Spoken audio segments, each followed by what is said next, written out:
Shalom saudara terkasih, saudara seiman.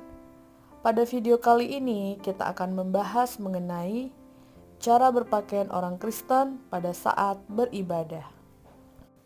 Demikian juga perempuan, hendaklah ia berdandan dengan pantas, dengan sopan dan sederhana. Rambutnya jangan berkepang-kepang, jangan memakai emas atau mutiara, ataupun pakaian yang mahal-mahal. Tetapi hendaklah ia berdandan dengan perbuatan baik, seperti yang layak bagi perempuan yang beribadah. Tertulis dalam 1 Timotius 2 ayat 9-10.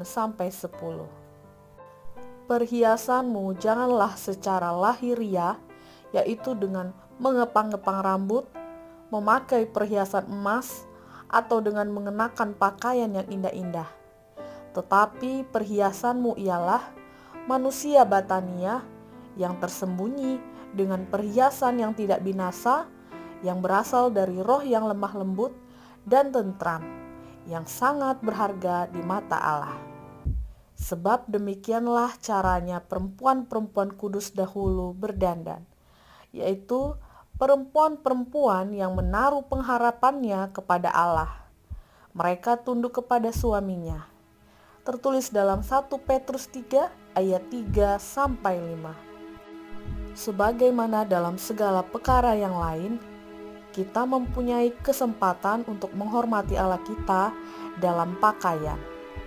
Ia menghendaki agar pakaian kita bukan saja rapi dan menyehatkan, tetapi juga cocok dan pantas. Dengan demikian, kita diajar bahwa ia mengistimewakan pakaian orang-orang yang melayani dia. Dalam segala perkara, kita harus mewakili Tuhan. Dia rupa kita dalam segala perkara harus ditandai dengan kerapian, kesederhanaan, dan kesucian. Prinsip-prinsip penuntun dalam cara berpakaian. Pakaian dan cara seseorang membuat dan memakainya biasanya menunjukkan keadaan seorang pria atau wanita. Kita dapat menilai tabiat seseorang oleh mode pakaian yang dikenakannya. Seorang wanita yang saleh dan rendah hati akan berpakaian dengan sederhana. Cita rasa yang halus, pikiran yang terpelihara akan dinyatakan dalam pilihan pakaian yang sederhana dan pantas. Seorang wanita yang sederhana dan tidak sombong dalam cara berpakaian dan dalam perilakunya menunjukkan bahwa ia mengerti bahwa nilai akhlak menjadi ciri seorang wanita sejati. Betapa manisnya, betapa menarik kesederhanaan dalam cara berpakaian itu, yang dalam keelokannya dapat dibandingkan dengan kembang di kebun bunga. Kalau dunia menganjurkan suatu mode yang sopan, menyenangkan, dan menyehatkan yang sesuai dengan kitab suci, maka dengan menerima mode seperti itu, hubungan kita dengan Allah ataupun dengan dunia tidak akan berubah. Orang-orang Kristen harus mengikuti Kristus dan menyesuaikan pakaian mereka dengan firman Allah. Mereka harus mengikuti perilaku yang jujur tanpa menghiraukan pujian ataupun kecaman, dan berpaut pada yang benar karena manfaatnya sendiri sangat baik. Janganlah menggunakan waktumu untuk berusaha mengikuti segala mode pakaian yang bodoh. Berpakaianlah dengan rapi dan pantas, tetapi jangan hendaknya engkau menjadikan dirimu ejekan bagi orang-orang yang berpakaian yang berlebihan, maupun karena cara berpakaian yang lengah dan tidak rapi. Berlakulah seolah-olah engkau mengetahui bahwa mata sorga memandang kepadamu, dan bahwa engkau sedang hidup di bawah persetujuan ataupun celaan Allah. Petunjuk Alkitab mengenai pakaian. Dan mengapa kamu khawatir akan pakaian? Perhatikanlah bunga bakung di ladang yang tumbuh tanpa bekerja dan tanpa meminta.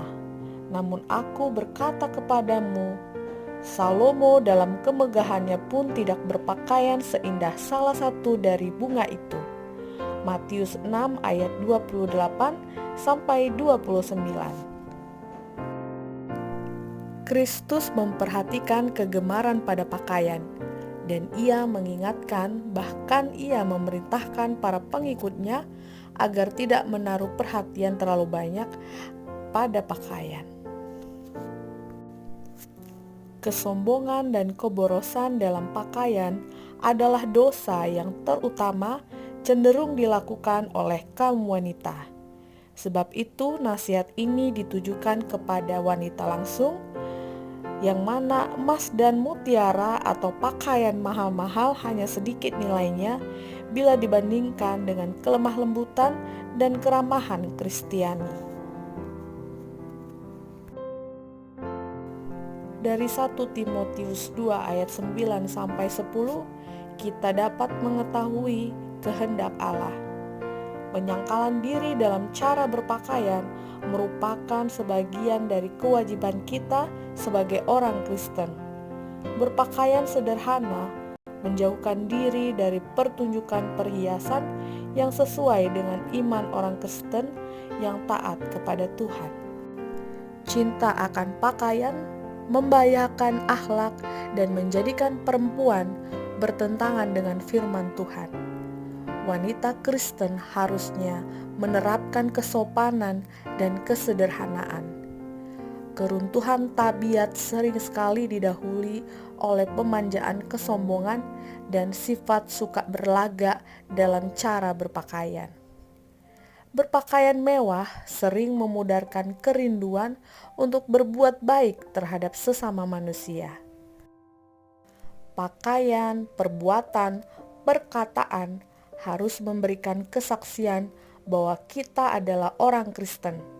Dengan demikian, suatu pengaruh yang suci akan dipancarkan ke atas semua orang di sekeliling kita. Dan orang-orang yang tidak beriman sekalipun akan mengetahui bahwa kita telah tinggal bersama dengan Yesus. Kalau ada orang ingin bersaksi untuk kebenaran oleh pengaruh Kristiani, biarlah ia hidup sesuai dengan pengakuan iman seorang Kristen, dan dengan demikian meniru teladan yang rendah hati itu.